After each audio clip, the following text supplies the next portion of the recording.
शायद संविधान बनाने वालों को, देश के निर्माताओं को इस बात का एहसास ही नहीं रहा होगा कि लोग, सत्ता में बैठे हुए लोग इतने करप्ट हो जाएंगे, इतने भ्रष्टाचारी हो जाएंगे, इतने बड़े क्रिमिनल होंगे कि उनको जेल जाना पड़ेगा। जो बिल आ रहा है वो ठीक बिल है कि अगर आप पर कोई इल्जाम है, आपको जेल में जाना पड़ रहा है तो आप जेल से बैठकर सत्ता नहीं चला सकते हैं। तो ये कानून जहाँ तक मैं समझता हूँ ठीक है।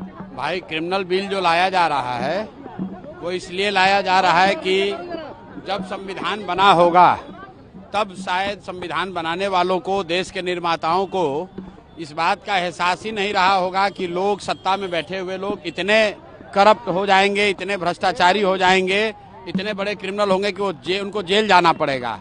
और उससे भी बढ़कर कि वो जेल जाने के बाद भी अपना पद नहीं छोड़ेंगे। तो मुझे लगता है कि जो बिल आ रहा है वो ठीक बिल है कि अगर आप पर कोई इल्जाम है, आपको जेल में जाना पड़ रहा है तो आप जेल से बैठकर सत्ता नहीं चला सकते हैं।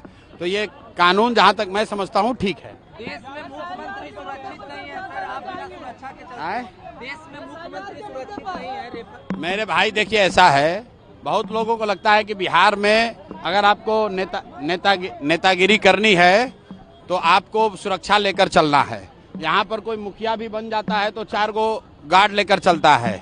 हम पिछले 3 बरस से बिहार में पैदल चले हैं, गाड़ी से चल रहे हैं और इतनी बड़ी व्यवस्था है, लेकिन मैं कोई सुरक्षा लेकर नहीं चलता हूँ, क्योंकि मेरा विश्वास है कि अगर हम समाज के हित की बात कह रहे हैं, लोगों की जो परेशानी है उसकी बात कर रहे हैं, तो समाज मेरी सुरक्षा में खड़ा है। किसी तरह की सुरक्षा की कोई जरूरत नहीं है। सरकार बिहार सरकार ने कहा है कि तेजस्वी यादव ने कहा है कि राजद लाठी के साथ लैपटॉप वाली पार्टी है। चलिए, कम से कम तेजस्वी यादव ने स्वीकार कर लिया कि ये गुंडों की पार्टी है।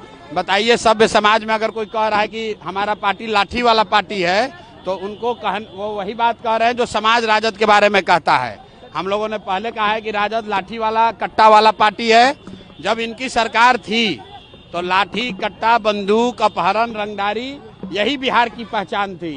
तो मुझे सत्य को बहुत देर छुपाया नहीं जा सकता है। तेजस्वी यादव ने स्वीकार कर लिया है कि ठीक है, हम लोग की पार्टी लाठी और कट्टे वाली पार्टी है। सीएम नीतीश कुमार 7,000 रुपया देने का ऐलान किया बाढ़ पीड़ितों को। भाई, 20 वर्ष से तो बाढ़ की समस्या से निपटारा कर नहीं पाए।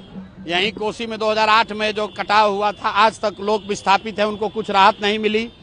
पूरा सीमांचल में बाढ़ आया हुआ है, पूरा भागलपुर, मुंगेर के गांव कटे हुए हैं।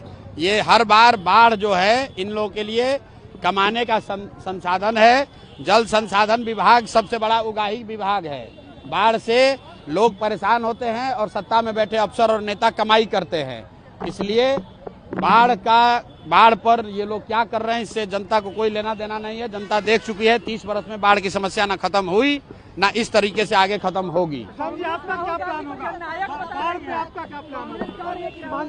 बाढ़ पर हम लोगों ने कहा है कि जन सुराज की अगर व्यवस्था बनेगी तो ये जितने Kosi project, Gandak project, Bagmati project चल रहे हैं, इन सब प्रोजेक्ट को बंद करके बिहार में एक प्रोजेक्ट बनेगा जिसमें सारे नदियों का एक बार आकलन करके एक ग्रिड, वाटर ग्रिड बनाया जाएगा, ताकि उत्तर के जिलों में जहां पानी और बाढ़ की समस्या है, यहां से पानी को नीचे ले जाया जा सके, और मध्य के जिले, सेंट्रल बिहार में जहां जल जमाव की समस्या है, उनसे इसको जोड़ा जाए। और फिर नीचे साउथ बिहार में जहां सूखे की समस्या है, जब तक पूरा बिहार में एक ग्रिड नहीं बनेगा, वाटर ग्रिड, तब तक बाढ़ की समस्या खत्म नहीं हो सकती है।